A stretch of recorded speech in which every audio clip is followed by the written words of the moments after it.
ஆண்டவராகிய இயேசு கிறிஸ்து நாமத்தில் உங்களை யாவரையும் வாழ்த்தி வரவேற்கின்றேன். அன்பான தேவஜனமே, வாருங்கள் நம்ம தெய்வ செய்திக்கு கருத்து போகிறது முன்னதாக ஜெபித்து ஆரம்பிப்போம். எங்களை நேசிக்கிற நல்ல ஆண்டவரே, கர்த்தாவே இந்த ஞாயிற்றுக்கிழமைக்காக ஜெபிக்கிறேன். கர்த்தாவே இந்த காலை வேளையில் தேவன் எங்கள் மத்தியில் பேசி வருவதற்காக நன்றி.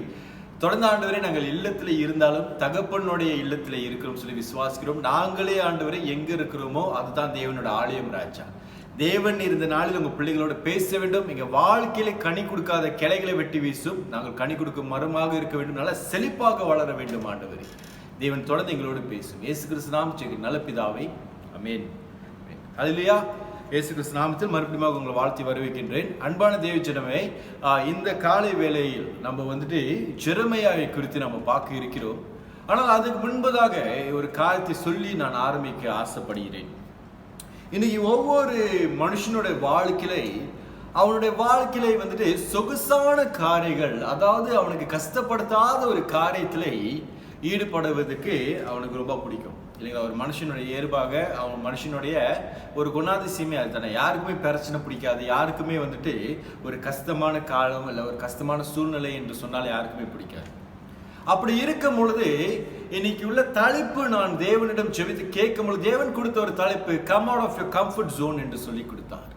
உன்னுடைய சொகுசான இல்லை உன்னுடைய இளைப்பாறுதல் இருக்கிற இடத்துல இருந்து நீ வேலாக வேண்டும் சொல்லி தேவன் சொல்லுகிறது நம்ம பார்க்கிறோம். Come out of your comfort zone.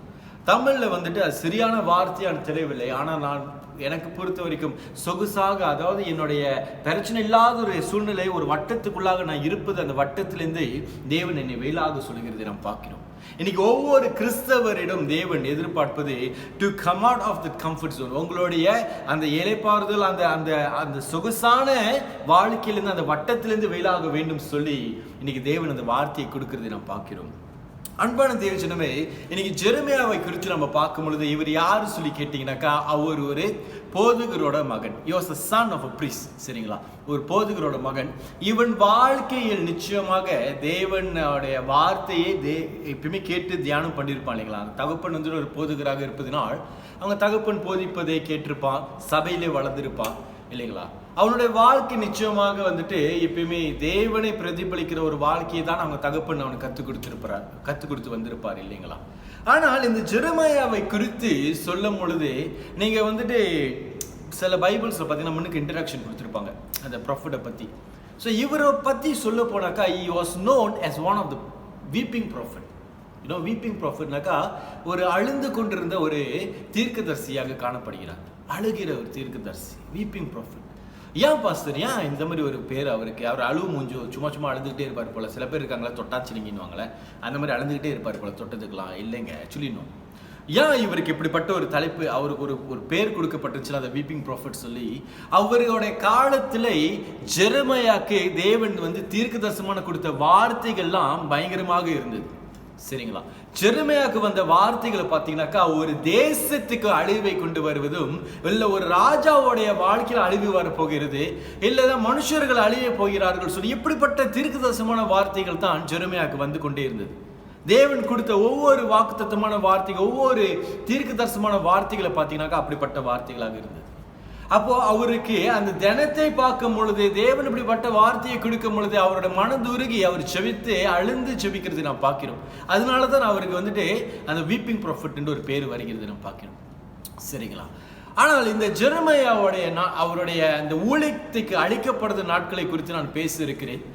I'm going to speak to you about how Jeremiah was at the early stage, when God called him to be a prophet.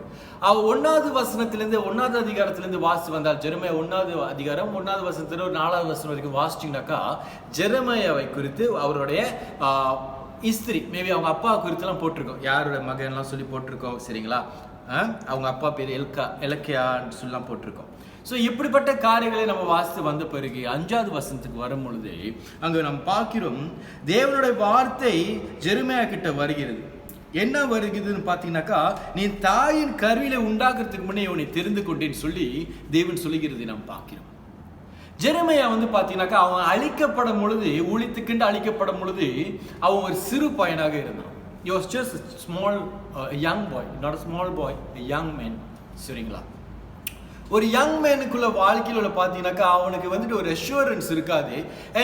And looking at Jeremiah பார்க்கும் பொழுது, Jeremiah வந்துட்டு தகப்பன் வீட்டில் வளர்ந்தவன், தேவ ஆலயத்தில் வளர்ந்த ஒரு மனுஷன், சரிங்களா, ஒரு வாலிபன் பையனாக இருக்கிறான். அவனோட தேவைகள் எல்லாம் எப்படி சொல்றது, அவனோட தேவைகள் எல்லாம் அவனுக்கு தானாக செய்தது. தகப்பன் கண்டிப்பாக அவனோட தேவையை சந்திருப்பார். அங்க இருக்க சபை மக்கள் ஒரு வேளை தேவைகளை சந்திருக்கலாம், எல்லாம் அவனுக்கு சொகசாக இருந்திருக்கலாம், சரிங்களா. ஆனால் இந்த மகனை பார்த்து தேவன் ஏன் இப்படிப்பட்ட ஒரு வார்த்தையை சொல்லுகிறார் பார்த்தீங்கன்னா, தாயின் கருவில் உண்டாக்கும் நான் தெரிந்து கொண்டேன்னு சொல்லுகிற ஒரு தீர்க்க தரிசனமான வார்த்தை மற்றும் அல்ல, ஒரு வாக்குத்தத்தமான வார்த்தையாக தேவன் சொல்லுகிறது நாம் பார்க்கிறோம். அல்லேலூயா. இன்னைக்கு ஒவ்வொரு கிறிஸ்தவன் புரிந்து கொள்ள வேண்டும், நான் உருவாக்கப்பட்டதுக்கு முன்பதாக என் தாயின் தகப்பன் என்னை தெரிந்து கொள்வதற்கு முன்ன என் தேவன் என்னை தெரிந்து கொண்டிருக்கிறார். அது நம்ம முதல் விசுவாசத்தில் பிடித்துக் கொள்ள வேண்டும். ஜெரமையோட வாழ்க்கையில பார்த்தாக்கா, ஜெரமையா வந்துட்டு அவனுக்கு வந்துட்டு தீர்க்க தரிசன வாரம் வரப்பொழுது இதெல்லாம் நடக்க போகுதுன்னு ஒன்றும் அவனுக்கு தெரியாது, தெரியுங்களா, புரியுதுங்களா. ஜெரமையாவை பார்க்கும் பொழுது அவன் ஒன்றும் அந்த தகப்பனுடைய மகனாகத்தான் காணப்படுகிறான். இந்த 5வது வசனத்துல அவன் ஒன்றும் அவனை ஒரு சிறு மகனாக, ஒரு சிறு பையனாக, ஒரு வாலிப பையனாக பார்த்து கொண்டிருக்கிறது நாம் பார்க்கிறோம். ஏன்னு பார்த்தீங்கன்னாக்கா, தேவன் அவனுக்கு கொடுக்கிற வார்த்தையை அவனுக்கு தெளிவுபடுத்துகிறார். 5வது வசனத்துல, நான் உன்னையே தேசத்துக்கு, எல்லா தேசத்துக்கும் தீர்க்கதரிசியாக எழுப்புவேன்னு சொல்லி 5வது வசனத்துல தேவன் அவனுக்கு ஒரு வாக்குத்தத்தத்தை கொடுக்கிறதை நாம் பார்க்கிறோம். We see God is calling Jeremiah to be a prophet, in verse 5. You see, many of us, we are Christians, we know Christ and all, but sometimes we fail to hear to what God is saying because we do not know who is this Christ or who is this God we are serving, புரியுதுங்களா. இங்க ஜெரமையாட்ட தேவன் பேசுகிறார். தேவன் ஜெரமையாட்ட சொல்லுகிறார், உன்னை நான் தீர்க்கதரிசியாக நான் தேர்ந்தெடுத்திருக்கிறேன். உன்னை வந்துட்டு ஒரு தீர்க்கதரிசியாக தேர்ந்தெடுத்ததினால் எல்லா தேசத்திலும் நீ போய் தீர்க்க தரிசனத்தை உரைக்க வேண்டும் சொல்லி தேவன் ஒரு அழைப்பை கொடுக்கிறது நாம் பார்க்கிறோம். அன்பான தேவஜனமே, அதுக்கு ஜெரமையாவோட மறுமொழி பார்த்தீங்கன்னாக்கா 6வது வசனத்தில் போட்டுப்பார், தேவனே எனக்கு பேச தெரியாது, நான் ஒரு வாலிப பையனாக இருக்கிறேன்னு சொல்லுகிறது நாம் பார்க்கிறோம். நான் சாதாரண வாலிப பையனாகத்தான் இருக்கிறேன்னு சொல்லுகிறது நாம் பார்க்கிறோம். அநேக வேளையில் அன்பான தேவஜனமே, நான் சொல்றேன் பாருங்க, நம்மளுக்கு சாதகமாக நடக்கிற காரியங்கள் இல்லை, ஒரு கூட்ட ஜனத்து மத்தியில் நம்ம இருக்கும்போது கூட நம்மளுக்கு வந்துட்டு அது வந்து சொகுசாக அப்படியே ரிலாக்ஸா அப்படியே நம்மளுக்கு எல்லாம் சாதகமா, நான் சொல்றதெல்லாம் கேட்டாக்கா, நான் அப்படிப்பட்ட கும்பலோடு இருந்துன்னு சொன்னாக்கா எனக்கு ஒரு ஆறுதலாக இருக்கும் பாருங்க, எனக்கு கஷ்டம்லாம் இருக்காது. புரியுதுங்களா நான் சொல்றேன். அல்லேலூயா. We do not want hardship, we want to be in the comfort zone. நம்மளுக்கு எப்பயுமே சொகுசாக இருக்க வேண்டும் சொல்லி நம்ம சாக்கு போக்குங்களை தேடிக்கொண்டே இருக்கிறோம். You see, we find reason to say that I'm not prepared, I'm not ready, I'm not qualified to serve the Lord or to even to speak about Jesus to someone. புரியுதுங்களா. நான் இன்னும் சின்ன பிள்ளையாக இருக்கிறேன்னு சொல்லி நம்ம அப்படிதான் இருக்கிறோம் இல்லைங்களா. நம்ம சில பேர் பார்த்தீங்கன்னாக்கா ஒரு 30 வருஷம் 40 வருஷம் கிறிஸ்தவங்களா கூட இருக்கலாம், but they are not matured enough in Christ. தேவனுக்குள்ளாக ஒன்றும் வளராமல் இருப்பார்கள். அல்லேலூயா. நான் யாரும் குத்தி கட்டுறதுக்காக இந்த தேவ செய்தியை சொல்லவில்லை. இந்த தேவ செய்தி நான் கொடுப்பது எதுனால சொல்லி பார்த்தீங்கன்னா, I want you to be challenged. இந்த காலை வேளையில் உங்களுக்கு ஒரு சவாலாக வர வேண்டும். நான் தேவனுடைய பார்வையில் நான் இன்னும் சின்ன பையனாக இருக்கிறனால இல்லை வளர்ந்துட்டேன் நான் சொல்லி, தேவனுக்குள்ளாக நான் வளர்ந்துருக்கிறேன்னு சொல்லி. ஜெரமையா அவன் உண்மையிலே சின்ன பையனாக இருந்தனால சொல்றான், தேவனே என்னால் முடியாது, என்னால் பேச தெரியாது, நான் சிறு பையன் சொல்லி அவன் பலவீனத்தை தேவனிடம் சொல்லுகிறதை நாம் பார்க்கிறோம். புரியுதுங்களா. He was telling his weakness to God. He's telling to God, look, I'm a small boy, I'm a young boy, I'm a youth, and I do not know how to speak. It requires a lot of knowledge to speak to many kings and to a nation. You see, it requires a lot of boldness and maturity to do that. That is why we see Jeremiah, he feels he's disqualified. He disqualifies himself by saying he's a youth, He says, no, look, I cannot do this, God. Likewise அதே போல நான் சொல்றேன், Jeremiah சின்ன பையனா இருக்கிறேன்னா சொல்லி பயந்து கொண்டு இருந்தது காரணம் பார்த்தீங்கன்னாக்கா, அவன் தேசத்துக்குலாம் போய் அவனுடைய தீர்க்கதரிசனத்தை சொல்லணும் பாருங்க, ராஜாங்கள்ட்ட பேசணும். அப்போ அவனுக்கு முற்றிலுமான ஒரு ஞானம் இருக்க வேண்டும், ஒரு முற்றிலுமான அந்த மெச்சூரிட்டினாக்கா ஒரு தேவனுக்குள்ள வளர்ந்த ஒரு ஒரு இப்படி சொல்றது, மெச்சூரிட்டி இஸ் அ வேர்ட். தேவனுக்குள்ளாக முற்றிலுமாக நான் வளர்ந்திருக்கிறேன் அப்படின்னு புரியுதுங்களா நான் சொல்றது. தேவனுக்குள்ளாக முற்றிலுமாக நான் வளர்ந்திருக்கிறேன்னு சொல்லி அவனுக்குள்ளாக அந்த அப்படிப்பட்ட ஒரு விசுவாசம் ஒன்றும் வராமல் இருந்தது. அவனை டிஸ்குவாலிஃபை பண்ணி கொண்டிருந்தான். அதாவது என்னால் முடியாதுன்னு சொல்லி அவனை தாழ்த்தி கொண்டிருக்கிறது நாம் பார்க்கிறோம். அல்லேலூயா. இன்னைக்கு நிறைய கிறிஸ்தவர்கள் இன்னைக்கு நம்மளுடைய வாழ்க்கையில தேவனுக்குள்ளாக நம்ம வளராமல் இருப்பதினால் நம்ம இன்னும் தேவனுடைய கண்களில் சின்ன பிள்ளையா தான் இருக்கிறோம். நம்மளை சின்ன பிள்ளையா தான் பார்க்கிறோம். அதனால தான் சில வேளையில் சுவிசேஷத்தை பகிர்ந்து கொள்வதற்கு ஒரு பயம், தேவனை பற்றி பேசுவதற்கு ஒரு பயம் இல்லைங்களா? அக்கம் பக்கத்தில் உள்ளவங்க என்ன சொல்லிடுவாங்க, இல்லை நான் போய் பேசினா கேட்பாங்களா, எனக்கு பேச தெரியாது ஆண்டவரே. இப்படிப்பட்ட காரியங்களை நம்மளோட சிந்தனை வைத்துக்கொண்டு நம்மளே சில வேலையில் ரொம்ப சின்னதாக ஆக்கி கொண்டு இருக்கிறோம். புரியுதுங்களா? இந்த வேலையில் ஒரு கதை சொல்ல ஆசைப்படுங்க. பாருங்க, தாவீது ராஜாவை எல்லாருக்கும் நல்லா தெரியும் இல்லைங்களா? அவன் சாதாரண ஆடு மேய்ப்பனாக இருந்தான். ஆடு மேய்த்துக்கிட்டே இருந்தான். அவனுடைய வாழ்க்கையில எல்லா தேவைகளும் சந்திக்கப்பட்டிருக்கும். நிச்சயமாக ஜெஸ்ஸியோட வீட்டில் இருக்கிறான். ஜெஸ்ஸியோட கடைசி மகன். அவன் போயிட்டு காலையில ஏஞ்சி ஆடு மேய்த்துட்டு வந்துட்டு சாப்பிட்டுட்டு தூங்கிட்டு ரிலாக்ஸாக இருப்பார் இல்லைங்களா? அவரோட வேலையை அவர் பார்த்து செஞ்சுக்கிட்டு அவருக்கு ஒரு தொல்லை இல்லாமல் இருந்தார். ஆனால் நான் சொல்கிறேன் பாருங்க, அந்த மகன், அந்த டேவிட், அந்த ராஜாவாக இப்போ வேதத்தில் சொல்லப்படுகிற டேவிட், அன்னைக்கு அவன் மட்டும் நான் எங்கேயே இருக்கிறேன், அந்த ஆடு கூடயே இருக்கிறேன், நான் போயிட்டு அந்த இராணுவங்க செத்தா என்ன, கோலியாத் எல்லாத்தையும் அழிச்சா என்னன்னு சொல்லி அவன் நினைச்சிருந்தா, அவன் தேவனுக்கு கீழ்ப்படியாமல் இருந்திருந்தாக்கா, அவனோட சொகுசான இடத்தை விட்டு போகாமல் இருந்திருந்தாக்கா அந்த யுத்தத்துக்கே அவன் ராஜாவா ஆயிருக்கவே மாட்டாங்க. புரியுதுங்களா? He left everything. He left what he knew and he was able to go and do something which is something new, even something which is not even his profession. He was able to take up that courage because he left his comfort zone knowing that his God is greater than anything else. அவனுடைய சொகுசான வாழ்க்கை, அந்த தொழிலை விட்டு அவனுக்கு தெரிஞ்சது எல்லாத்தையும் விட்டுட்டு அவனுக்கு தெரியாத ஒரு தொழில், அதாவது ராணுவனாக இப்படி இருக்க வேண்டும், ஒரு யுத்தத்துக்கு எப்படி போக வேண்டும் சொல்லி கூட தெரியாத ஒரு பயனாக இருக்க போதிலும் ஒரு வாலிபனாக அவன் அந்த யுத்தத்துக்கு போனான். இது நடத்திருக்கான். அவனுக்கு அவன் தேவன் எவ்வளவு பெரிய தேவன் சொல்லி அவனுக்கு தெரிந்தது. ஏன்னா அந்த வேதத்தில் அப்படிதான் போடுங்க, கோலியாத்தை பார்க்கலாம் அவன் தேவன் அதை விட பெரிதான தேவன் சொல்லி தாவீது புரிந்து கொண்டான்னு சொல்லி இல்லைங்களா? அல்லேலூயா. அவன் அந்த இடத்தை விட்டு போகும் பொழுது தான் அவனால ஒரு ராஜாவின் ஸ்தானத்துக்குள்ளாக போக முடிந்தது. It is only when he left what he was comfortable with, he could become a king. He could reach to that point to become a king. You know, இன்னைக்கு ஜெரமியாவை பார்க்கும் பொழுது அவன் நான் சின்ன பையன் சொல்லிக்கிட்டே இருந்திருந்தாக்கா, அவன் வில்லிங்னஸ், அந்த ஒரு மனப்பக்குவம் வராமல் நான் வந்துட்டு அப்படியே இருந்துட்டு சின்ன பையனாகவே இருந்து எங்கள் அப்பாவோட மகனாகவே இருந்துட்டு இந்த ஆசாரியனோட மகனாகவே இருந்தாலே எனக்கு போதும் சொல்லி நினச்சிருந்தா ஒரு தீர்க்கதரிசியாக அவன் உருவாயிருக்க முடியாது. புரியுதுங்களா? He was not afraid, he was not timid, but he knew his weakness as a youth. அவன் வந்துட்டு பயந்தாங்கொழின்னு சொல்ல முடியாது. ஆனால் அவனுக்கு இருந்த ஒரு பலவீனத்தை அவன் தெரிந்து கொண்டான். புரியுதுங்களா? அதனால தான் அவன் பலவீனத்தை தூக்கி தேவனுக்கு முன்பதாக வைக்கிறான். என்ன சொல்றான்னா, தேவனே எனக்கு பேச தெரியாது. I don't know how to speak. You teach me God. புரியுதுங்களா? அல்லேலூயா. இன்னைக்கு அநேக வேளையில் நம்மளோட பிரச்சனை என்னன்னாக்கா, இன்னைக்குள்ள கிறிஸ்தவர்களுக்கு நம்மளுக்கு ஒரு பலவீனம் இருக்குன்னு சொன்னாக்கா, சில வேளை அந்த பலவீனம் நம்மளுக்கு சாதகமாக மாற்றிக்குவோம். புரியுதுங்களா? ஒரு உதாரணத்துக்கு சொல்கிறேன். முன்னே நான் ரொம்ப சிகரெட்லாம் அடிப்பேன். நான் நிறைய சிகரெட் அடிப்பேன். எங்கள் அம்மா அப்பாலாம் சொல்லுவாங்க, என் மனைவிலாம் சொல்லுவாங்க நிறுத்திடுங்கலாம் சொல்லி செபித்த காலம் உண்டு. அப்போ என்னை விரும்பிட்டு இருந்தாங்க என் மனைவி. ஆனால் தேவன் கேட்டார், அவங்களோட ஜெபத்தை கேட்டார், என்னை மாற்றினார் சொல்லி விசுவாசிக்கிறேன்.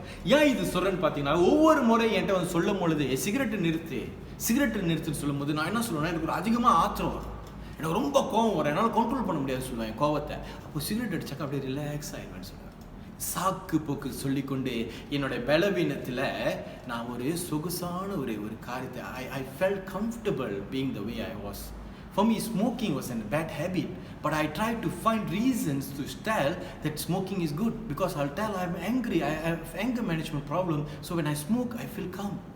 You know, stress level குறைஞ்சிரும் சொல்லி இன்னைக்கு நிறைய வேளையில் சாக்கு போக்குகளை தேடிக்கொண்டிருக்கிறோம். தெரியுங்களா? நம்மளுடைய வாழ்க்கையில் உள்ள பலவீனங்களை மறித்து கொண்டு அது தேவனுக்கு முன்பதாக காட்டாம மனுஷனுடையும் காட்டாம நம்ம இருந்துடலாம் பலவீனத்தை. புரியுதுங்களா? ஆனால் அந்த பலவீனம் என்று ஒரு காரியம் நம்ம வாழ்க்கையில் இருக்குன்னு சொன்னால் நம்மளை எந்த வகையிலும் நம்ம பலவனாக மாற்ற முடியாது. புரியுதுங்களா? இன்னைக்கு எனக்குள்ளாக ஒரு பலவீனம் இருக்குதுன்னு சொன்னால் அந்த பலவீனத்தினால் என்னால் ஒரு பலவானாக இருக்க முடியாது. I cannot claim myself to be a person who is strong when I have many weaknesses in my life. You know, when you bring your weakness before the Lord and you tell to the Lord, Lord, look, I have this weakness.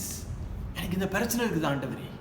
கர்த்தாவே, எனக்குள்ளாக இந்த கெட்ட பழக்கம் இருக்குது, cigarette அடிக்கிறது பழக்கம் இருக்குது ஆண்டவரே, தேவையில்லாத சிந்தனைகள் ஆண்டவரே, மற்றவங்களை பற்றி பேசாமல் இருக்க முடியல ஆண்டவரே. பேசாமல் இருந்தால் செத்து போயிடுவாங்க சில பேர் மற்றவங்களை பற்றி. புரியுதுங்களா? ஏன் இது நான் சொல்கிறேன்? அன்பான தேவஜனமே, நல்லா கேட்டுக்கொள்ளுங்க. உங்க பலவீனத்தை உங்க தேவனுக்கு முன்பதாக வைக்கும் பொழுது தான் உங்க தேவன் அந்த பலவீனத்தை உங்களுக்கு பலனமாக மாற்ற முடியும். அந்த பலவீனத்தை நீக்கி போட்டு பலன் படுத்துகிற காரியத்தை உங்க வாழ்க்கையில் வைக்க முடியும். புரியுதுங்களா அன்பான தேவஜனமே? இந்த இடத்தில் ஜெரமையாவுடைய பலவீனத்தை அவன் தெரிந்து கொண்டான், தேவனிடம் கொடுத்தான். தேவன்கிட்ட காட்டின, தேவனே பாருங்க, உங்களுக்கு தெரியும் எனக்கு இந்த பலவீனம், எனக்கு பேச தெரியாது ஆண்டவரே, எனக்கு என்ன பண்றது ஆண்டவரே, ஒரு வாலிப பையனா இருக்கிறேன், எனக்கு என்ன பண்றது தெரியல ஆண்டவரே சொல்லி கேட்கறது நான் பார்க்கிறேன். அல்லேலூயா. இன்னைக்கு தேவன் உங்களுடைய பலவீனங்களை தெரிந்த போதிலும் நீங்கள் தேவனிடம் உங்கள் இதயத்தை திறந்து, தேவனே எனக்கு இந்த ஒரு பலவீனம் இருக்கு, எனக்கு பலனாக மாற்றும், என் வாழ்க்கையில தீட்டுப்படுத்துகிற காரியங்களை நீக்கி போடும் சொல்லி கேட்டீங்கன்னா தேவன் அதை சரிப்படுத்தி கொடுப்பார். ஏன்னா அங்கே பார்க்கும் பொழுது நம்மளுடைய ஜெரமையா தேவன்கிட்ட சொல்லும் பொழுது, நான் ஒரு சிறு பையன் சொல்லும் போது 7வது வசனத்தில் தேவன் சொல்கிறார், நீ ஒரு சிறு பையன் என்று சொல்லாதே, நீ ஒரு வாலிபன் என்று சொல்லாதே, நான் போக சொல்லுகிற இடத்துக்குலாம் நீ செல்ல வேண்டும், நான் சொல்லுகிற காரியத்தை நீ பேசுவாய் என்றார் தேவன். The Lord will put the words in the mouth of Jeremiah. புரியுதுங்களா? அல்லேலூயா. ஜெரமையாக்கு வந்துட்டு அவன் சின்ன பையனாக இருந்த போதிலும், அவனுக்குள்ள பலவீனத்தை தெரிந்து கொண்ட போதிலும், அவன் தேவனுக்கு உண்மையாக இருந்ததினால், அவனுடைய பலவீனத்தை தேவனுக்கு முன்பதாக வைத்ததினால் தேவன் அந்த பலவீனத்தை நீக்கி போடுகிறது நாம் பார்க்கிறோம். நான் உனக்கு உதவி செய்வேன் என்று சொல்கிறார் தேவன். நான் உனக்கு பேசுவதற்கு வார்த்தை கொடுப்பேன் சொல்கிறார் தேவன். இன்னைக்கு உன் வாழ்க்கையில் உள்ள பலவீனங்கள் உன்னை வந்துட்டு தேவனுக்கிட்ட இருந்து தூரமாக கொண்டு போகுதா? தேவன் முன்பதாக அந்த பலவீனத்தை வை, தேவன் அந்த பலவீனத்தை மாற்றுவார், நீ தேவனோட கிட்டு சேருவே. அல்லேலூயா. நீ தேவனோட கிட்டு சேருவாய், தேவனுடைய சூழ்நிலையை மாற்றுவார். புரியுதுங்களா? அல்லேலூயா. இன்னைக்கு ஜோக்காக இருக்குது, நம்மளுக்கு நிறைய பேர் கேட்குறது, மற்றவங்களை பற்றி பேசுறது, வாசிப்பு இதெல்லாம் வந்துடுது. நான் சொல்றேன், சில பேரோட பிரச்சனையும் அதுதாங்க. அல்லேலூயா. மற்றவங்களை பற்றி பேசாமல் இருக்க முடியலன்னு நினைக்கிறோம், அதை நம்ம நிறுத்த வேண்டும். Do not be hypocrites. Hallelujah. Do not stop talking about people. Stop talking about people of God. தேவனுடைய வார்த்தைகளை பேசுங்க மனுஷனிடம். ஒருத்தவங்களுக்கு கால் பண்ணி அவங்க எப்படி இருக்கிறாங்க கேட்கும்பொழுது ஒன்னொருத்தனை பற்றி பேசுறதுக்கு கால் பண்ண வேணாம். அவனுடைய வாழ்க்கையோட பலவீனத்தை பற்றி பேச வேணாம், தேவனை குறித்து பேசுவோமே. அல்லேலூயா. இன்னைக்கு நம்ம நினைக்கிறோம் இதெல்லாம் சின்ன பாவம், இதெல்லாம் சின்ன பாவம். தேவனுடைய பார்வையில் பெரிய பாவம் சின்ன பாவம் இல்லைங்க, எல்லா பாவமும் ஒரே பாவம் தாங்க. புரியுதுங்களா? நான் போதுகராக இருந்து நான் இதெல்லாம் உங்களுக்கு போதித்து என் வாழ்க்கையில் உண்மை இல்லைன்னு சொன்னால் எனக்கும் நிச்சயமாக தேவனுடைய ஜட்ஜ்மெண்ட் உண்டு, நியாய தீர்ப்பு உண்டு. புரியுதுங்களா? அல்லேலூயா. அன்பான தேவஜனமே, தொடர்ந்து நம்ம பார்க்கிறோம், தேவன் இன்னொரு வாக்குத்தத்தமான வார்த்தையை கொடுக்கிறார். நீ பயப்படாமல் இரு, நான் உன்னை விடுவிப்பேன் சொல்லுகிறார் தேவன். இது 8வது வசனத்தில் பார்க்கிறோம். அல்லேலூயா. நம் தேவன் நம்மளுக்கு விடுதலை கொடுக்கிற தேவனுங்க. உங்க பிரச்சனையிலிருந்து ஒரு விடுதலை கொடுக்கிற தேவனுங்க. உங்க பலவீனத்திலிருந்து ஒரு பலனை கொடுத்து உங்களுக்கு விடுதலை கொடுக்கிற தேவனாக இருக்கிறார். இப்படிப்பட்ட ஒரு தேவனை நீங்க வணங்கும் பொழுது நீங்க எதுக்காக பயந்து கொண்டிருக்க வேண்டும்? நீங்க எதுக்காக உங்களை நீங்க தாழ்த்தி கொண்டிருக்க வேண்டும்? உங்க தேவன் உங்களுடைய பாவங்களை மன்னிக்கிறதுக்கு தயாராக இருக்கிறார். ஆனால் நம்ம இந்த பாவத்தை அறிக்கையிட்டு விடுவதற்கு தயாராக இருக்கிறோமா? Am I ready to let go my weakness for the Lord so that the Lord can use me, can deliver me? Hallelujah. Jeremiah தேவன் முன்பதாக வந்து வணங்கி இதெல்லாம் சொன்னனால தான் தேவன் இதெல்லாம் செய்கிறது நம்ம பார்க்கிறோம். He humbled himself before the Lord, knowing his weakness. Today many of us have weakness. நிறைய பேருக்கு இன்னைக்கு நம்ம பார்க்குறோம், நிறைய பலவீனங்கள் இருக்குது, ஆனால் அந்த பலவீனத்தை ஒத்துக்கொள்ள மாட்டோம். அதே சமயத்தில் மற்றவங்களுடைய பலவீனத்தை பேசுவோம் மொழியை, நம்மளுடைய பலவீனத்தை நம்மளுக்கு அணுகி வேலையில் தொட்டுட்டாலே நம்மளுக்கு பிடிக்காது. புரியுதுங்களா? லென்த் நாட்கள் முடிந்ததுங்க. லென்த் நாட்கள் 40 நாள் உபவாசம் எடுத்திருப்போம், 40 நாள் பெரிய காரியங்கள் செபித்திருக்கலாம். ஆனால் அந்த லென்த் காலம் முடிந்த பிறகு மறுபடியும் என் வாழ்க்கையை பழையபடி இருக்குதுன்னு சொன்னால் என் வாழ்க்கையை தேவனுக்காக நான் வாழ்கிறேன்னு சொல்லி அர்த்தம் இல்லை. என் பலவீனங்கள்லேருந்து எனக்கு ஒன்றும் விடுதலை கிடைக்கலன்னு சொல்லி அர்த்தங்க. புரியுதுங்களா? அல்லேலூயா. அப்பொழுது என்னோட பலவீனத்தை என் தேவனுக்கு முன்பதாக வைத்து, தேவனே எனக்கு ஒரு விடுதலை தாங்கன்னு சொல்லி கேட்டனா, அல்லது அந்த பலவீனத்திலே சாக்கு போக்கு சொல்லி கொண்டு ஒன்றும் இந்த பலவீனம் எனக்குள்ளே இருக்கணும்னு சொல்லி நினைத்து கொண்டு இருக்கிறேனா? அல்லேலூயா. அன்பான தேவஜனமே, நான் சொல்கிறேன், ஜெரமையாவை பார்க்கும் பொழுது ஜெரமையா ஒரு சிறு பையனாக இருந்தாலும் அவன் தேவன்கிட்ட கேட்ட ஒவ்வொரு காரியத்துக்கு தேவன் பதில் கொடுத்து கொண்டே இருந்தார். அவனுக்கு ஒரு நிச்சயமான வார்த்தை கொடுத்தார், வாக்குத்தத்தமான வார்த்தை கொடுக்கிற தேவனாக இருக்கிறார். நானே உன் தேவனாக இருப்பேன் சொல்லுகிற தேவனாக இருக்கிறார். அவருடைய ஒவ்வொரு வார்த்தையை ஜெரமையா கேட்கும் பொழுது நிச்சயமாக அவனுடைய இதயத்திலே பலம் பட்டிருப்பான்னு சொல்லி விசுவாசிக்கிறேன். அல்லேலூயா. 9வது வசனத்துக்கு நம்ம போகும்பொழுது தேவன் பார்க்கிறோம், கைகளை நீட்டி அவனுடைய நாவை தொட்டி வார்த்தைகளை போடுகிறதை நம்ம பார்க்கிறோம் சொன்ன பார்த்தீங்களா? இன்னைக்கு தேவன் ஒரு பலவீனத்தை பார்த்து நீட்டி அவர் கரங்களை நீட்ட தொடும் பொழுது நான் சொல்றேங்க, அந்த பாவம் எல்லாம் பறந்துருங்க. பலவீனமான காரியங்கள் எல்லாமே பறந்துருங்க. அல்லேலூயா. இன்னைக்கு வரைக்கும் உங்களை தீட்டுப்படுத்தி கொண்டிருக்கிறது ஒவ்வொரு காரியமும், உங்களுடைய தேவனுடைய ஆலயத்தை தீட்டுப்படுத்தி கொண்டிருக்கிறது எல்லா காரியமும் சுத்திகரிக்கப்படுங்க. ஏன்னா அவர் 8வது வசனத்தில் சொல்லியிருக்காரு, உனக்கு நான் விடுதலை கொடுப்பேன்னு சொல்லி. அவர் கரங்களை நீட்டி அவனுக்கு வாயின் வார்த்தை வேணும் சொல்லி கேட்டான். அந்த இடத்துல கரங்களை வைத்தார். உன் இதயத்தில் சுத்தம் என்னன்னாக்கா தேவன் அந்த கரங்களை இதயத்தில் வைப்பாருங்க சுத்திகரிக்கிறதுக்கு. அல்லேலூயா. உன் சிந்தனை தான் அவனை பிரச்சனைக்குள்ள கொண்டு வருது. தேவனே கரங்களை வைத்து ஜெபிங்க, தேவனே எனக்கு ஒரு விடுதலை தாங்க ஆண்டவரே, இந்த சிந்தனையை இப்படி பற்ற சிந்தனையிலேருந்து எனக்கு விடுதலை தாங்க. அவர் கரங்களை நீட்டி உங்களோட சிந்தனையை மாற்றுவாருங்க. புரியுதுங்களா? அல்லேலூயா, அல்லேலூயா. தொடர்ந்து நம்ம வாசித்து கொண்டே வருகிறோம். அவனுடைய வாழ்க்கையிலே அவன் ஒரு சிறு பையனாக இருக்கும் பொழுது அவன் இப்படி ஒப்பு கொடுத்து தேவனிடம் கேட்கும் பொழுது, தேவனே நான் எப்படிலாம் செய்ய வேண்டும், என்ன செய்ய வேண்டும், பேச தெரியாது, பலவீனெல்லாம் சொல்லி ஒப்பு கொடுத்து அவன் தேவனிடம் தாழ்மையாக சொல்லும் பொழுது இறுதியாக தேவன் அவனுக்கு ஒரு வல்லமை கொடுக்குறதை நான் பார்க்கிறேன். என்ன வல்லமை தெரியுமா? 10வது அதிகாரத்தில் பார்த்தீங்கன்னாக்கா, ஒரு தேசத்தை ஒரு ராஜ்யத்தை புடுங்கி போடுவதற்கும் கட்டுவதற்கும் தேவன் பலனை கொடுப்பாரா, பலனை கொடுப்பாரா, அதிகாரத்தை கொடுப்பாரா. இன்னைக்கு நம்ம பார்க்கிறோம் அன்பான தேவஜனமே, நம்மளுக்கும் அந்த அதிகாரம் இருக்கு. தெரியுங்களா? 1 யோவான் 3வது அதிகாரத்தை போய் வாசிச்சு பாருங்க. 1 யோவான் 3வது அதிகாரத்தை போய் வாசிச்சு பாருங்க. தேவன் அவரோட பிள்ளைகளாக நம்மளை ஏற்றுக்கொண்டிருக்கிறார். நம்மளுக்காக நம்மளை அவர் அப்பான்னு கூப்பிடும் பொழுது, என்னோட தேவன் எனக்கு அப்பா என்ற ஒரு ஸ்தானத்தில் இருக்கும் பொழுது, நான் அவருக்கு பிள்ளை என்ற ஒரு ஸ்தானத்தில் இருக்கும் பொழுது நான் சொல்றேங்க, நான் ஜெபிக்கும் பொழுது, நான் துதிக்கும் பொழுது எழுப்புதல் வருங்க. நான் ஜெபிக்கும் பொழுது கட்டுகள் உடையுங்க. நான் ஜெபிக்கும் பொழுது பெரிய காரியங்கள் நடக்குங்க. அப்படின்னு ஒரு விசுவாசம் நமக்குள்ளாக வர வேண்டும். தேவனோட பிள்ளைகள் நம்ம, தேவனோட பிள்ளைகள் நம்ம. புரியுதுங்களா? அல்லேலூயா. இங்க ஜெரமியா பார்க்கிறோம், அவன் தாழ்மையாக தேவனிடம் அவன் தாழ்த்தப்பட்டு அவன் கேட்கிற ஒரு கேள்விக்கும் தேவன் பதிலை கொடுத்து தேவன் அவனுக்கு ஒரு விடுதலை கொடுக்கிறது நாம் பார்க்கிறோம். புரியுதுங்களா? அவனுக்கு ஒரு வாக்குத்தத்தத்தை கொடுத்தது மட்டுமல்லாமல் அதிகாரத்தை கொடுக்கிறது நாம் பார்க்கிறோம். இன்னைக்கு நம்ம வாழ்க்கையில் உள்ள பலவீனங்களை நீக்கி போட்டு தேவனுக்கு உண்மையாக ஓட ஆரம்பிச்சிட்டோம் வச்சுக்கோமே, தேவன் நம்மளுக்கும் ஆண்டவர் நம்மளுக்கு அதிகாரத்தை கொடுக்கிறவராக இருக்கிறார். நம்மளுடைய அதிகாரம் எங்க தெரியுமா இருக்குது? இங்க இருக்குது. ஜெபிக்கும் பொழுது அவனை வந்துட்டு அங்க பார்க்கிறோம், தேவன் பிடுங்கி போடுவதற்கும் கட்டுவதற்கும் அவனை எடுத்து பாம்பை போட்டு வெடிச்சு அந்த ஒரு இதே ராஜ்யத்தை அழிப்பதுக்கு அவனுக்கு அந்த இதெல்லாம் கொடுக்கல. புரியுதுங்களா? பெரிய பலவான் இல்லை, சம்சன் மாதிரி போயிட்டு எல்லாத்தையும் அடிச்சு உடைக்கிறதுக்கு. அவன் சின்ன பையன் தான். ஆனா அவன் ஜெபித்தால், அவன் சொன்னால், அந்த நாவலிருந்து வருகிற வார்த்தை நான் சொல்றேங்க, அல்லேலூயா, அற்புதங்கள் நடக்கும் சொல்லி தேவன் சொல்லுகிறதை நாம் பார்க்கிறோம். இன்னைக்கு உங்களுக்கும் அதே அதிகாரத்தை கொடுத்திருக்கார் தேவன். ஆனா இன்னைக்கு ஏன் தெரியுங்களா, சில வேளையில் இந்த அதிகாரம் சரியாக பயன்படுத்தாமல் இருப்பதினால் சில வேளையில் நம்ம ஜெபம் கேட்கப்படாமல் இருக்குது. எதுனால சொல்லுங்க? இன்னைக்கு ஒருத்தனை பிடிக்கலன்னா அவனுக்காக ஜெபிப்போம். பார்த்துருக்கீங்களா? அவன் என்னை பற்றி தப்பாக பேசிட்டான், பஸ்ஸில் செத்து போட்டான்னு ஜெபிப்பான். பக்கத்து வீட்டுக்காரனை பிடிக்கலன்னா அவனுக்காக ஜெபிப்பான். புரியுதுங்களா? என் தேவைக்காக ஜெபிச்சுக்குவான். ஆண்டவரே எனக்கு நல்லா ஒரு ஃபெராரி காடியை கொடுங்க ஆண்டவரே, இல்லைன்னா ஒரு BMW X6 கொடுங்க ஆண்டவரே, இப்படின்னு ஜெபிச்சுக்கிட்டே இருந்தோம் வச்சுக்கோமே, அந்த அதிகாரத்தை பயன்படுத்திக்கிட்டே இருக்கிற அதிகாரத்தை பிடுங்கிடுவார் தேவன். புரியுதுங்களா? அவனுக்கு கொடுத்த அதிகாரம் எதுக்கு தெரியுமா? ஒரு தேசத்தை ரட்சிப்பதற்கு.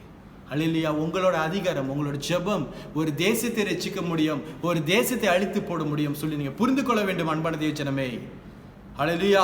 உங்களுக்கு கொடுக்கப்பட்ட அந்த உரிமையை, உங்களுக்கு கொடுக்கப்பட்ட அந்த அதிகாரத்தை நீங்க தேவனுக்காக ஜெபிங்கள், அந்த தேசத்துக்காக ஜெபிங்கள். COVID-19 எதிர்ப்பாக ஜெபித்து பாருங்களேன், தேவன் பெரிய காரியம் செய்வாருங்க. அல்லேலூயா. நான் ஜெபித்துக்கிட்டே இருக்கேன், ஒன்றும் நடக்கலையே பாஸ்டர். உன்னோட பலவீனத்தை சரிப்படுத்திட்டியா?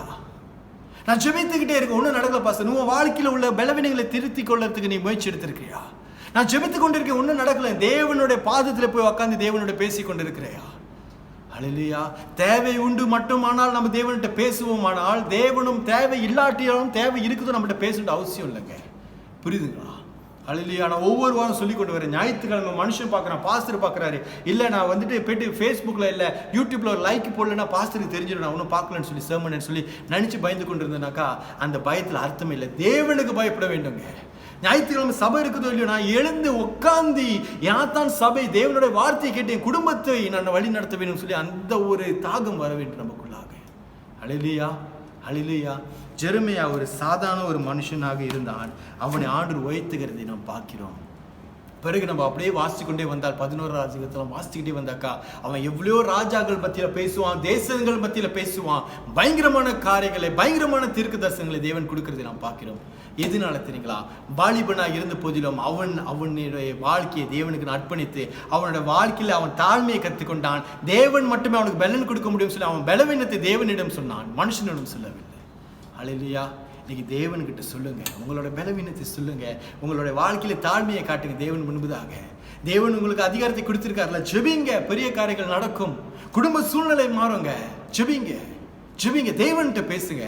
மனுஷன்கிட்ட கால் பண்ணி எனக்கு இந்த பிரச்சனை அந்த பிரச்சனை சொல்லுறது நிறுத்திட்டு தேவன்கிட்ட சொல்லி பாருங்களேன். உங்கள் பிரச்சனையெல்லாம் பனி போல கரிய வைப்பார் தேவன். ஹல்லேலூயா, ஹல்லேலூயா. இந்த வேலையில் ஒரு சாட்சி நான் சொல்கிறேன் பாருங்க. என்னுடைய ஆரம்ப வாழ்க்கையில், அதாவது என்னுடைய ஆரம்ப காலத்தில் பார்த்தீங்கன்னா, என் வாழ்க்கையில் நான் பெரிய பரிசுத்தவான்லாம் கிடையாதுங்க. சரிங்களா, பெரிய பரிசுத்தவான்லாம் கிடையாது. நானும் எல்லா வாலிப பிள்ளைகள் போல, செல்ல வாலிப பிள்ளைகள் போல, எல்லா வாலிப பிள்ளைகளும் இல்லை, சில வாலிப பிள்ளைகளுக்குள்ள சில தீங்கான பழக்கங்கள் இருந்தது. தீங்கான பழக்கம்னா, ஐயோ எடுத்துனா பாசு கஞ்செல்லாம் அடிச்சிடறேன் அப்படிலாம் இல்லை. பாசு இருக்குது. எனக்கு இருந்த பிரச்சனைனா சிகரெட்டு, தண்ணி அடிப்பேன், ரொம்ப ஆத்திரப்படுவேன், நல்ல நண்பர்கள் இல்லை. சரிங்களா. ஆனால் என் வாழ்க்கையில் தேவன் எனக்கு 23 வயசு வரைக்கும் தேவன் எனக்கு டைம் கொடுத்துருந்தாங்க திருந்துவதுக்கு.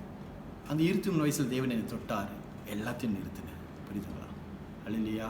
எல்லாத்தையும் நிறுத்துவதுக்கு தேவன் கொஞ்சம் கொஞ்சமாக மாற்றினார், என்னை உடைத்து உருவாக்குறதை நான் பார்த்தேன்.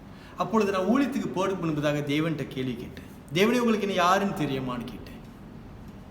இரண்டாவது கேள்வி கேட்டேன், தேவனே எனக்கு பேச தெரியாது, நான் ஒரு வாலிப பையன், எனக்கு அப்போலாம் இங்கிலீஷ் தான் பேச தெரியுங்க. சரிங்களா, இதுதான் உண்மை. இன்றைக்கி நான் பேச தமிழை கேட்டுலாம் போய் சொல்கிறான்னு நினைப்பீங்க, இதுதான் உண்மை. இங்கிலீஷில் தான் பேசிட்டு இப்போ வீட்டிலலாம் உட்காந்து. சரிங்களா, பேசினாலும் நல்ல தமிழ் தெரியாது, மோசமான தமிழ் தான். வாங்க போங்கலாம் தெரியாது, வாடா போடா தான் பேச தெரியும், கூட்டணி கொடுத்து. ஆனால் தேவன்கிட்ட நான் கேட்ட அந்த கேள்விகளுக்கு தேவன் பதில் கொடுத்தது நான் பார்த்தேன். எங்கே தெரியுங்களா? அந்த ஜெரமியா புத்தகத்தில். இந்த வார்த்தைகள் தான் என்னை ஊழியத்துக்கு போவதுக்கு எனக்கு பலன் படுத்தின வார்த்தைகள். என் தேவன் கேள்வி எனக்கு தெரியுமான்னு கேட்டேன். உன் தாயின் கரையில் உண்டாகுது முன்னாடி தெரிந்து கொண்டேன்னு சொன்னார் என் தேவன். நான் சொன்னேன், நான் ஒரு பாவி ஆண்டவரே, நான் ஒரு வாலிபனாக இருக்கிறேன், பாவத்தில் விழுந்து கிடக்கிறேன் ஆண்டவரே, உங்களுக்கு பிரியம் இல்லாத காரியம், பச்சை குத்திக்கிட்டு சிகரெட் அடிச்சுட்டு தண்ணி அடிச்சுட்டு இப்படி இருக்கிறேன், தவறான கூட்டாளிகள் எல்லாம் இருக்கிறார்கள், சண்டை இப்படிலாம் இருக்குது என் வாழ்க்கையில், என்னை எப்படி ஆண்டவரை பயன்படுத்த போறீங்கன்னு சொன்னேன். அப்போ தேவன் இந்த காரியத்தை எனக்கு வெளிப்படுத்தினார். உன் பலவீனத்தை அவனுக்கு பேசத்தில்லைன்னு சொல்லி ஜெரமியா கேட்டான். நீ உன் பலவீனத்தை எம்மனுக்கு வந்து கொடு, நான் அதை பலனாக மாற்றி கொடுக்குறேன்னு சொன்னார் தேவன். ஹல்லேலூயா.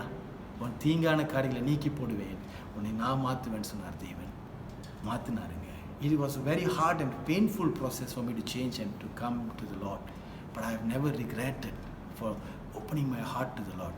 ஹல்லேலூயா. தேவனிடம் என்னுடைய இதயத்தை திறந்து கொடுப்பதில் நான் ஒரு பொழுதும் ஒரு துளி வருத்தப்பட்டதே கிடையாது. புரியுதுங்களா? பிறகு நான் தேவன்கிட்ட சொன்னேன், எனக்கு தமிழ்லாம் பேச தெரியாது ஒழுங்கா, எனக்கு மரியாதையாக கூட பேச தெரியாது, நான் என்ன பண்ண போகிறேன் ஆண்டவரேன்னு கேட்டேன். ஆண்டவர் சொன்னார், உன் வாய் நாவை தொட்டு நான் வார்த்தைகளை போடுவேன், நீர் பேசுவை என்றார், நீர் பேசுவாய் என்றார். ஹல்லேலூயா. And God said, I will touch your lips and you will speak. You will speak. And that words were assurance for me to change my life. And the true living word is with you. உங்கள் கூடயும் இருக்குது அந்த வார்த்தை, உயிருள்ள வார்த்தைங்க. தொடர்ந்து ஜெபிங்க, தேவனிடம் சொல்லுங்க, தேவனே என் பலவீனம் நான் நீக்கி போட்டுருங்கப்பா, உமக்காக நான் உண்மையாக வாழ போகிறேன்னு சொல்லி பாருங்கள். இது சவாலாக எடுத்துக்கோங்களேன், சவாலாக எடுத்துக்கோங்க. சரிங்களா? தொடர்ந்து ஜெபித்து கொண்டு வாருங்க. எனக்காக ஜெபிங்க, மணிக்காக ஜெபிங்க, நம்ம தலைமை போதகருக்காக ஜெபிங்க, இல்லை அவங்க குடும்பத்துக்காக ஜெபிங்க, சபைக்காக ஜெபிங்க. சபைனாக்கா நம்மளோட கட்டிடம் மட்டும் சபை அல்ல, ஒவ்வொரு குடும்பத்துக்காக ஜெபிங்க. ஒவ்வொரு வாரம் நான் ஜெப குறிப்புகளை கொடுத்து கொண்டு வருகிறேன், தயவோடு கேட்டுக்கொள்கிறேன், தயவு செஞ்சு ஜெபிங்க. சரிங்களா? மனுஷனுக்கு பார்க்காதீங்க, மனுஷனை பிரியப்படுத்துகிற காலம் இது இல்லை, தேவனை பிரியப்படுத்துகிற காலத்தில் நம்ம வாழ்ந்து கொண்டு இருக்கிறோம். புரியுதுங்களா? பாஸ்டர் கெல்வின் சொல்றதுனால செய்யாதீங்க, தேவன் சொல்றதுனால செய்யுங்க. சரிங்களா? வாருங்கள் ஜெபிப்போம். Let us pray. எங்களை நேசிக்கிற நல்ல ஆண்டவரே, கர்த்தாவே இந்த வேலைக்காக நன்றி செலுத்துகிறேன். தகப்பனே, நாங்கள் கேட்ட தேவ செய்தியை போல் இந்த உயிருள்ள வார்த்தை எங்களுக்குள்ளாக வர வேண்டும். எங்கள் பலவீனங்களை மாற்றிட்டும் அப்பா. கர்த்தாவே, எங்கள் பலவீனங்களை நாங்கள் தாழ்த்தி உங்கள் முன்பதாக வைக்கும் பொழுது தேவன் அதை பலனாக மாற்றுகிற தேவனாக இருக்கிறீர். சாக்கு போக்குகள் சொல்லுகிற பிள்ளைகளாக இல்லாமல் ஆண்டவரே, உண்மையான கிறிஸ்தவ பிள்ளைகளாக எங்களை மாற்றும் தகப்பனே. தேவனே, அப்பா என்று உரிமையோடு உண்மை அளிக்கும் பொழுது ஆண்டவர் எங்களுக்கு கொடுக்கப்பட்ட அந்த அதிகாரத்தை நல்ல ஒரு காரியத்துக்கு பயன்படுத்தி கிருபை தாரும். மற்றவங்களுக்கு உதவியாக இருப்பதுக்கு செபிப்பதுக்கு, மற்றவங்களோட வாழ்க்கையை மாற்றுவதற்கு செபிப்பதுக்கு எங்களுக்கு கற்றுத்தாரும் ராஜா. இந்த நாவிலிருந்து வருகிற வார்த்தைகளை நீர் காத்துக்கொள்ளும். யாரை பற்றியும் குறை சொல்லாமல் ஆண்டவர் தேவனை பற்றி மகிமைப்படுத்துகிற நாவாக மாற்றும் ஆண்டவரே. ஓ ஹல்லேலூயா. கர்த்தாவே, இன்னைக்கு எங்கள் சபை ஆண்டவரே, நாங்கள் தான் எங்கள் சபை அப்பா. நாங்கள் வீட்டில் இருக்கலாம், எங்கே இருக்கலாம், தேவன் எங்களுடைய சுப வேலையில் இருக்கிறீர். நாங்கள் தேவ செய்தி கேட்கும் பொழுது எங்களோடு இருக்கிற, நாங்கள் துதிக்கும் பொழுது எங்களோடு இருக்கிற ராஜா. அதுக்காக நன்றி தகப்பனே. பிள்ளைகளோட ஒவ்வொரு தேவைகளையும் நீர் அற்புதமாக வழி நடத்தி வருவதற்காக நன்றி. ஒவ்வொரு குடும்பத்தின் பண தேவைகளை சந்தியும், ஒவ்வொரு குடும்பத்தில் உள்ள சுகவீனங்களை பலவீனங்களை நீக்கி போட்டு பலனை கொடுத்து சுகத்தை கொடுப்பீர் சொல்லி ஜெபிக்கிறேன் தகப்பனே. நீர் தொடர்ந்து ஆசீர்வதியும் அப்பா, ஆசீர்வதியும். இயேசு கிறிஸ்து நாமத்துக்கு நல்ல பிதாவே, ஆமென். ஆசீர்வாதத்தை பெற்றுக்கொள்வோம். நம்மளுடைய கர்த்தராகிய இயேசு கிறிஸ்துவின் கிருபையும் பிதாவாகிய தேவனுடைய அன்பும் பரிசுத்த ஆவியானவரின் அன்யோன்ய ஐக்கியமும் நம் நம்மளோடு இந்த சதாக்கால் நம்ம காக்க கடவுதாக. அமேன். என் ஆத்மாவே கர்த்தரை ஸ்தோத்திரி, என் முழுவதுமே பரிசுத்த நாமத்தையே ஸ்தோத்திரி. என் ஆத்மாவே கர்த்தரை ஸ்தோத்திரி, கர்த்தர் செய்த சகல உபகாரங்களை மறவாதே. அமேன். அமேன். God bless you. Have a blessed week.